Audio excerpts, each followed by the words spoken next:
एक बार की बात है, एक गुरु अपने कुछ शिष्यों के साथ पैदल ही यात्रा पर थे। वे चलते चलते किसी गांव में पहुंच गए। ये गांव काफ़ी बड़ा था। वहां घूमते हुए उन्हें काफ़ी देर हो गई थी। गुरुजी थक चुके थे और उन्हें बहुत प्यास लग रही थी। तो उन्होंने अपने एक शिष्य से कहा कि हम इसी गांव में कुछ देर रुकते हैं, तुम मेरे लिए पानी ले आओ। जब शिष्य गांव के अंदर थोड़ा घूमा तो उसने देखा कि वहाँ एक नदी थी जिसमें कई लोग कपड़े धो रहे थे तो कई लोग नहा रहे थे। इसी वजह से नदी का पानी बहुत ही गंदा सा दिख रहा था। शिष्य को लगा कि ऐसा गंदा पानी गुरुजी के स्वास्थ्य को खराब कर सकता है, उन्हें ये पानी नहीं पिलाया जा सकता। इसीलिए शिष्य बिना पानी लिए ही वापस लौट आया। नदी के गंदे पानी की सारी बात गुरुजी को बता दी। इसके बाद गुरुजी ने किसी दूसरे शिष्य को पानी लाने के लिए भेजा। कुछ देर बाद वह शिष्य पानी लेकर लौटा। गुरुजी ने इस दूसरे शिष्य से पूछा कि नदी का पानी तो गंदा था, फिर तुम ये पानी कैसे लाए? शिष्य बोला कि गुरुजी, नदी का पानी वास्तव में बहुत ही गंदा था, लेकिन लोगों के नदी से चले जाने के बाद मैंने कुछ देर तक इंतज़ार किया। कुछ देर बाद नदी में मिट्टी नीचे बैठ गई, साफ पानी ऊपर आ गया।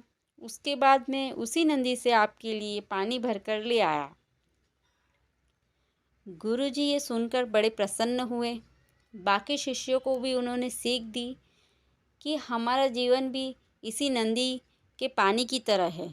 जीवन में कई बार दुख और समस्या आती हैं तो जीवन रूपी पानी गंदा लगने लगता है, लेकिन थोड़े इंतज़ार और सब्र के बाद ये सतही दुख और समस्याएं नीचे दब जाती हैं और अच्छा समय ऊपर आ जाता है। कुछ लोग पहले वाले शिष्य की तरह दुख और समस्याओं को देखकर घबरा जाते हैं और मुसीबत देखकर वापस लौट जाते हैं। ऐसे लोग जीवन में कभी आगे नहीं बढ़ पाते।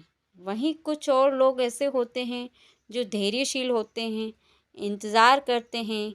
कुछ समय बाद गंदी रूपी समस्या, दुख खत्म हो जाते हैं तो वे सफल हो जाते हैं।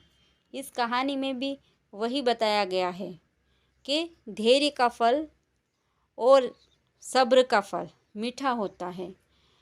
जिस तरीके से दूसरे बच्चे ने इंतज़ार किया और गुरुजी के लिए पानी लाया, हमें भी हमारी ज़िंदगी में कभी अगर कोई समस्या, दुख, दर्द, परेशानी आ जाती है तो हमें भी उस समस्या का समाधान ढूंढना चाहिए।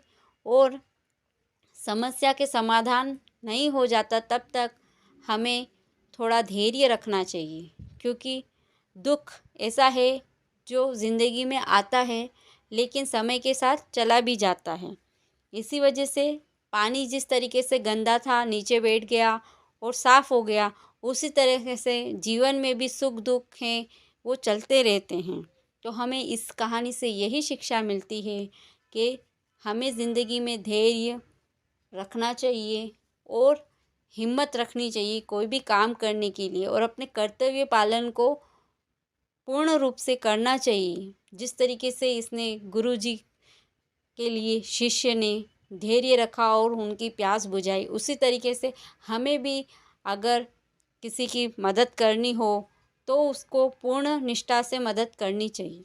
इस तरीके की रोचक कहानियों के लिए आप मेरे चैनल को सब्सक्राइब कीजिए और इस तरीके की और कहानियाँ मैं लेके आऊँगी। इसके लिए मेरे चैनल पे बने रहिए। Thank you.